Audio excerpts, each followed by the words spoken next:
वास्तविक पाहता फुगेवाडी ची जी स्थापना झाली असेल, म्हणजे फुगेवाडी गाव ज्यावेळेस अस्तित्वात आलं आणि रेल्वे अस्तित्वात आली तेव्हापासून फुगेवाडीला पारंपरिकरित्या स्मशानभूमीकडे जाणारा रस्ता हीच मार्गिका होती. याच मार्गिकेतून स्मशानभूमीकडे लोक ये जा करत होते. विशेषतः अंत्यविधी नेण्याचं काम हिंदू बांधव आणि मुस्लिम बांधव हे दोन्ही करत होते. पण आता एक 15 दिवसापूर्वी रेल्वेचे अधिकारी येऊन त्यांनी हा रस्ता पूर्णपणे बंद केलेला आहे आणि तो रस्ता बंद केल्यामुळं नागरिकांची या ठिकाणी खूपच गैरसोय झालेली आहे. स्मशानभूमीकडे जाण्यासाठी खूप लांबून फिरून जावं लागते. आता तुम्ही बघितलं जर आमच्या गावात फेरफटका मारला तर आमच्या गावाची परिस्थिती म्हणजे मोलमजुरी करणारे सर्व लोक आहे आणि ॲम्ब्युलन्स करून दापोडी किंवा कासवाडी भागातून स्मशानभूमीकडे जर यायचं असेल तर 1200 ते 1400 रुपयाचा खर्च आहे.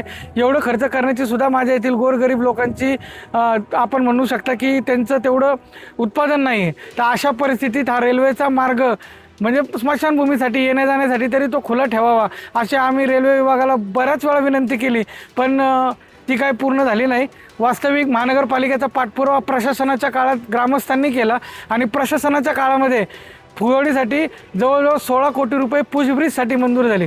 साहेब गेले 6 महिन्यात पुशब्रिजचं काम सुरू झाले, पण मला खेद वाटतं सांगताना हे काम अत्यंत संथ गतीने चालू आहे. फक्त 5% काम आतापर्यंत पूर्ण झालेलं आहे.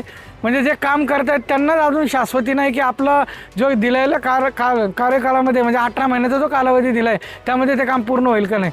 तर वस्तुस्थिती अतिशय भयानक आहे, लोकांवर अन्यायकारक असे आहे आणि जो परंपरागत मार्ग होता त्याला पर्यायी मार्ग होसपर्यंत तरी रेल्वेनेच सहकार्य करणं अपेक्षित होतं, पण तसं काही झालेलं दिसत नाही. त्यामुळे 14,000 लोकसंख्या असलेल्या गावाला हा यक्ष प्रश्न निर्माण झालेला आहे.